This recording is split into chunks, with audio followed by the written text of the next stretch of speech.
Have you ever really just looked at a building as you passed it by? Well, I do.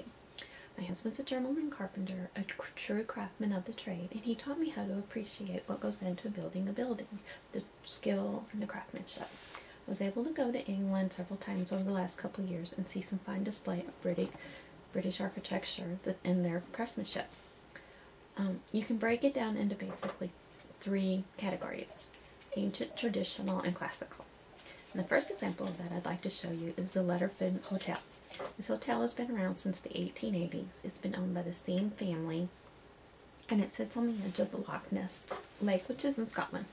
The thing I like about it is the wooden fence right here. This is all hand done, and I thought it was really pretty.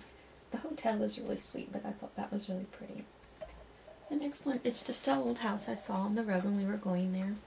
The house is gone, but you can see the stone structure that's left. In England, they have to use what they have available, and they're not very fond of using different materials than were originally there. So what's left of it is stone. The other thing is the Round Top barn. This is actually the first barn that was built in the United States, and it's the oldest and rarest type of barn, so it's pretty neat to find that. It's been around since the 1880s to the 1900s. There's less than 600 of these left. This is Big Ben. Well, Big Ben's been around a while. He is the world's largest four-phase chiming clock. There is one that's taller in Wisconsin, but it does not chime. The History Channel has a lot of information on Big Ben. The clock mechanism was completed in 1854, but the tower actually was completed until 1858. The hour hands, bring it closer. The hour hands measure 9 feet, while the minute hands measure 14 feet. The Latin inscription at the bottom says, "O Lord, keep our Queen Victoria the First safe." The clock began operation on September 7th of 1859. It's a long time. Big Ben was nicknamed for the great bell that resides inside. The clock tower itself contains cells, and when a member of Parliament writes parliamentary code, they can be housed inside the cell with that ringing bell. I don't really have any information on the Ely. I just liked the Ely building. It was the Ely Pharmacy and the Ely Dispensary healed I sick. I thought that was pretty neat. It's definitely not a pharmacy at this time. I think it's an office building, but I just thought it was interesting. Harold's, the famous department store. This store is pretty neat when you go by it. Harold's has been around since 1834. It has tours. You can take tours on it, but they do have a dress code. It has a wide assortment of luxury items, including a gold-plated toilet, which you can buy for the low price of £6,000.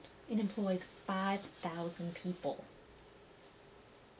The Grosvenor Hotel was the first Marriott hotel in London. It was built in 1920, but not opened until 1929, and I'm not sure why. It has a lot of really interesting details. It's got the floral swag here and the lion head, and the floral swags on each side of it, and this is just a picture of the whole thing, and I just thought it was really pretty.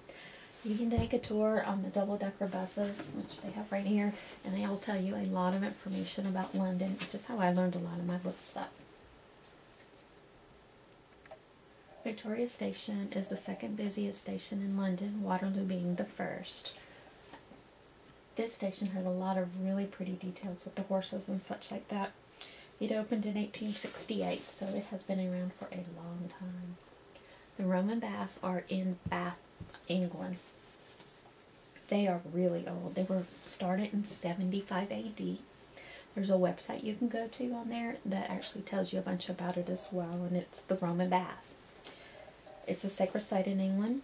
It's the originally fed hot springs that the Romans used way back when. The Celtics actually started the bath, and when the Romans came in, they built these elaborate temples for it.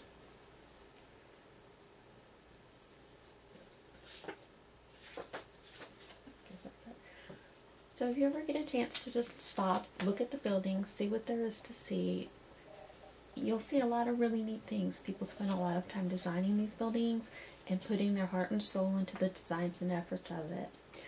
There's a lot of history to be learned, and if you just stop and look, you'll see. And you'll see the classics, you'll see the traditions, you'll even see some ancients, especially when you go overseas. So just take the time and just look up, and you'll enjoy it. Thank you.